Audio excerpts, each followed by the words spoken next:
नमस्कार. मी कांगणे सर. दमदम नारायण या यूट्यूब चॅनलमध्ये सर्वांचे हार्दिक अभिनंदन. एकदा सर्व पक्ष्यांनी जंगलामध्ये खिरीची पार्टी करण्याचं ठरवलं.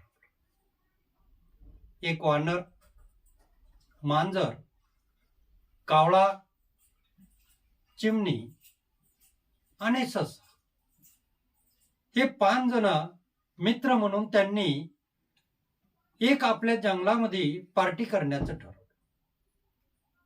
त्या ठिकाणी चिमणी उडाली, साखर घेऊन आली, कावळा उडाला, गावातून पातेलं आणलं, सशानं लाकडं जमा केले, मांजर गेली, दूध आणलं आणि सगळ्यांनी खिरीची पार्टी शेतामध्ये करण्याचं ठरवलं. त्या ठरल्याप्रमाणे ज्याला जी वस्तू सांगितली ती आणली.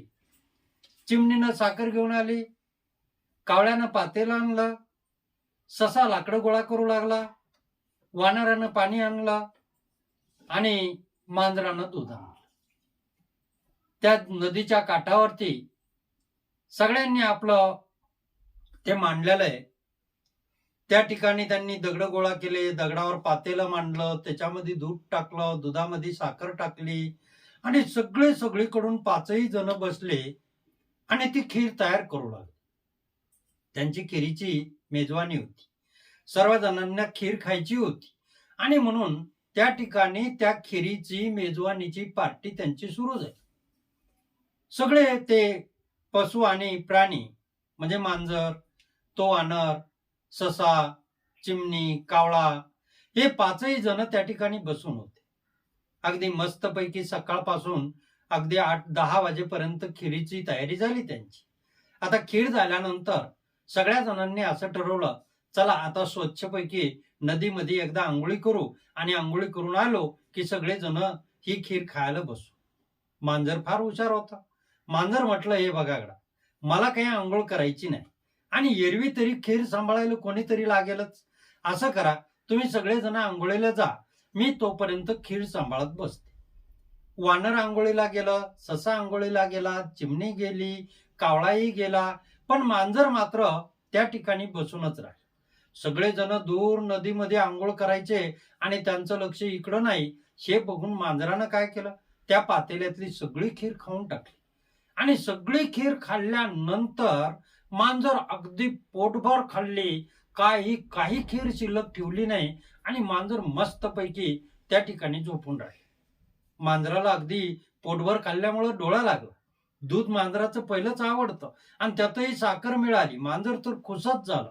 सगळेजण आंघोळ केले, त्या पळसाची पानं आणले आपापल्याला खाण्यासाठी आणि पातेल्याच्या भोवतालून बसले. पातेलं उघडून बघतात तर त्याच्यामध्ये काय नाही. मांजराला उठून बसवलं होतं.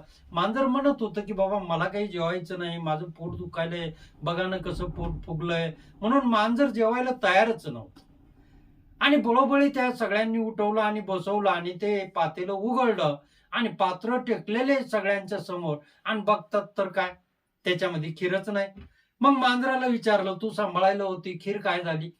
मांजर म्हटलं, हे बघा, मला झोप लागली, माझं पोट फुगलंय आणि दुखायला लागलंय, म्हणून माझं काही पातेल्याकडे लक्ष नव्हतं, कोण खाल्ली काय माहिती. मांजरानं मांजराचा अंग काढून घेतला. पण आता खीर कोण खाल्ले आणि इतके सगळे कष्ट वाया गेले म्हणून सगळे आपापसामध्ये एकमेकांना बोलू लागले. वानर म्हणत होतं, तूच तर म्हटलं आंघोळीला चल. चिमणी म्हणत होती, मला आंघोळच करायची नव्हती पण मांजरानं आग्रह केला. मांजर म्हणत होते, मला तर पहिलेच आंघोळ नको होती, मला पहिली खीरही आवडत नाही, मी पोट दुखायला म्हणून झोपून राहिले. कोणी कोणाला बोलू देणं, आपापसामध्ये एकमेकांचा झगडा सुरू झाला. इतके भांडणं सुरू झाले, त्यांचा आवाज, मोठमोठा आवाज निघू लागला, एकमेकावर धावू लागले, मारामाऱ्या करू लागले. तेवढ्यामध्ये तिथं लांडगा आला, तो कोला आला आणि कोला आल्यानंतर कोलाने विचारलं, अरे झालं काय, काय भांडता आपसामध्ये, काय झालं ते मला तरी सांगा.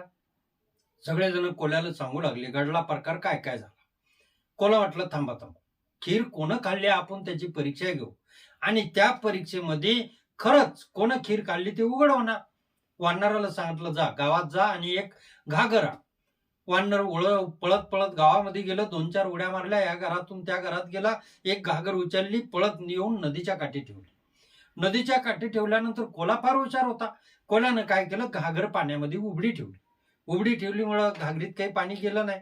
आणि कोल्ह्यानं सांगितलं प्रत्येकानं या घागरीवर बसायचं आणि 3दा म्हणायचं, उडूड घागरी, उडूड घागरी, मी खीर खाल्ली असली तर बुडशील घागरी. 3दा असं म्हटल्यानंतर घागर जर बुडाली तर त्यानंच खीर खाल्ली आणि घागर जर नाही बुडाली तर त्यानं खीर खाल्ली नाही.